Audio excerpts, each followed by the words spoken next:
deixa eu te fazer uma pergunta. Vamos lá, né? Imagina que eu faço um contrato contigo, eu posso colocar uma cláusula contratual que, na hipótese da impontualidade de uma das parcelas, eu posso cobrar tudo, assim, de repente, né? Ah, ó, eu estou negociando uma dívida tua, eu estou fazendo alguma coisa e eu vou voluntariamente parcelar isso em 12 vezes.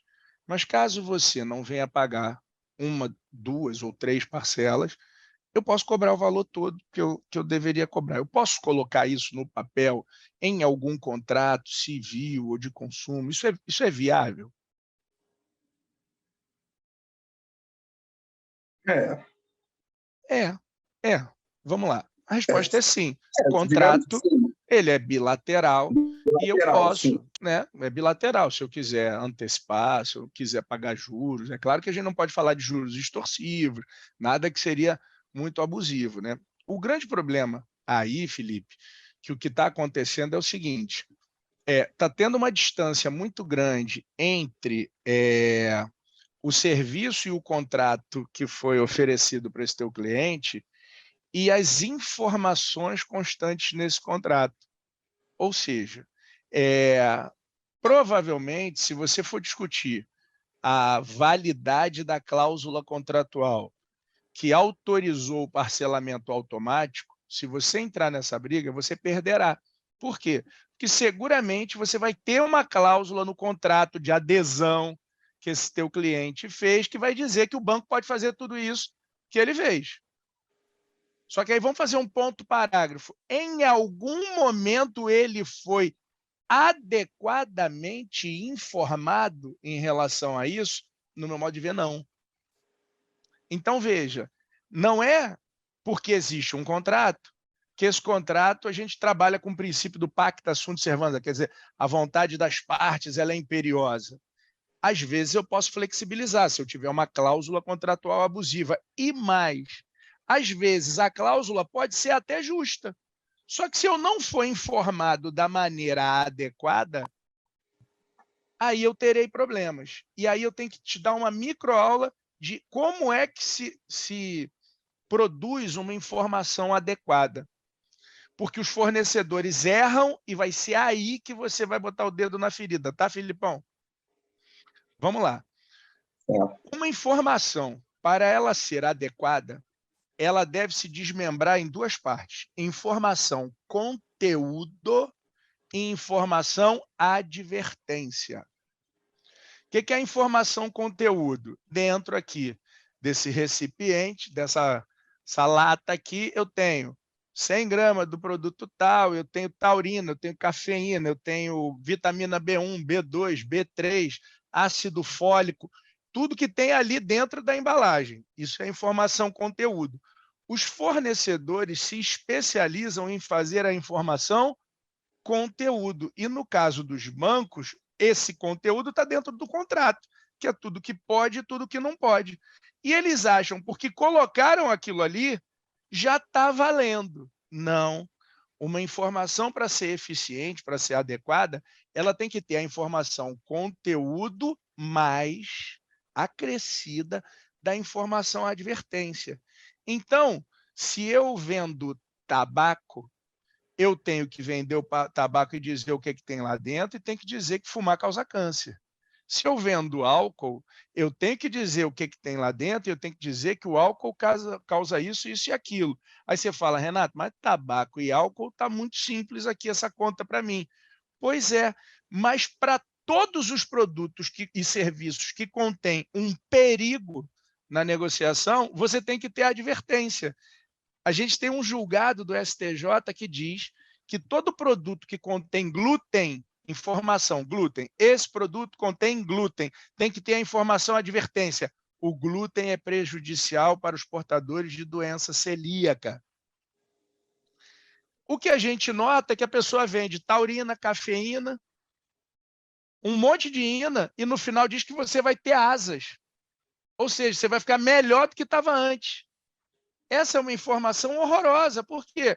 Porque ela tem a informação conteúdo e, na hora de advertir, ao invés de advertir dos perigos, ela enaltece os perigos para que você imagine que você pode mais do que poderia sem utilizar aquilo. transportando para o contrato bancário, colocar uma cláusula contratual e não informar dos perigos. E qual seria o perigo? A antecipação, o parcelamento automático, o desconto lá na frente do cheque especial, às vezes. Então, como é que você vai construir o teu raciocínio? Eu acho que o teu cliente tem direito, mas você vai ter que focar a todo instante, não é na cláusula contratual abusiva, é na ausência de informação adequada no momento da contratação. Que, embora exista informação, conteúdo, não existem as advertências necessárias. Se você tiver um papel e uma caneta, eu posso te dar o fundamento jurídico para a tua petição inicial. Já anoto aqui. Vamos lá. Artigo 2º, artigo 3º, parágrafo 2º.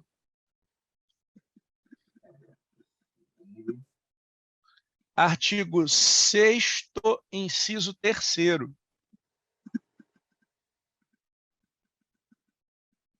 Aí como é que você vai fazer? Artigo 2º, artigo 3º, parágrafo 2º, artigo 6º, inciso 3º. Aí como é que você vai... Isso, relação de consumo e direito básico, na tua charada. Isso aí. Você qualifica o autor, que é teu cliente, qualifica o réu, que é o banco, nos fatos, narra como é que foi essa história, mas, por favor, não leve mais de 2 páginas narrando fatos, que ninguém quer saber muito também, só quero saber que eu fiz o negócio e não me informaram direito, ponto. E como fundamento jurídico, artigo 2º, 3º, parágrafo 2º e 6º, inciso 3º. Fechou essa parada? Vamos logo para o pedido. Que E no aí caso você senta... Oi, fala.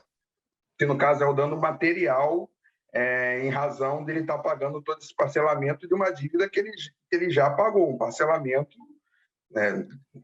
Não sei se... Não, peraí. Não me parece que seja isso, Felipe. O que me parece é o seguinte, ele tinha o cartão. Certo. Usou. Então, devia lá 3 mil. Os caras fizeram um parcelamento automático em 10 de 300. Então, qual foi o dano material? Ele tem que pagar se ele usou. Então, é que ele pagou os 3 mil, nesse exemplo, só que 2, 3 dias após o vencimento, sendo que o parcelamento continuou rolando. Tá. Entendeu? O parcelamento continuou. Aí é pior ainda. Não, porra, aí é mais maravilhoso. Não, aí tu vai acrescer o artigo 6º, inciso 6 e o 14. 6º, inciso 6 e 14. Não, aí pior ainda. Se ele botou lá o dinheiro, um abraço. Só que, de novo, também é importante para você ganhar esse processo, Felipe. Se ele botou o dinheiro, ele informou que botou lá? Porque ele tinha uma data para botar esse dinheiro, não botou. Botou 3 dias depois, mas ele avisou, sabe? Ele entrou em contato para dizer, meu irmão, depositei aí, ó, dinheiro está aí. Reclamando disso? No caso, ele foi à agência presencial, até falei com ele a questão do protocolo, do atendimento não, aí telefone, não vai ter. que é não. melhor, ele não vai ter protocolo. Aí você pede a inversão do ônus da prova, pede pelo menos o dia, e aí pede a inversão do ônus da prova para que mostre as imagens daquela agência no dia que ele está dizendo que foi lá. Que aí, pelo menos, te dá uma fumacinha de bom direito nessa história, entendeu? Te dá uma força. Mas a conta é essa, irmão. E quanto ao bloqueio do cartão, sem aviso também, ele sendo pego de surpresa ao realizar a compra, dano, por isso que eu trouxe o artigo 6º, inciso 6º. Isso. E no daí caso, gerou dano. Dano moral, né? Isso. Prepara também, Felipe, uma planilhazinha, tá, cara? Porque, por exemplo, na verdade, o dano material que ele teve foi a cobrança desse valor com determinados juros aí em cima durante tantos meses, né? Também, pelo parcelamento. Mas olha só, aí eu já me coloco no lugar do advogado do banco. Se eu sou advogado do banco, o que eu falo? Que vai precisar de perícia. Que vai precisar de uma prova pericial, tal. Só que aí o que você vai fazer? Você já apresenta uma planilha de Excel bonitinha, bota esse dever de casa pro cara, entende? Dá esse dever de casa pro cara. Ó, meu irmão, faz a conta aqui para você me dizer quanto é que você perdeu. Para eu entrar com esse processo, eu preciso disso. Me apresenta isso numa planilha. Fala com um contador, cunhado teu, algum amigo, não sei o quê, mas eu preciso desse negócio.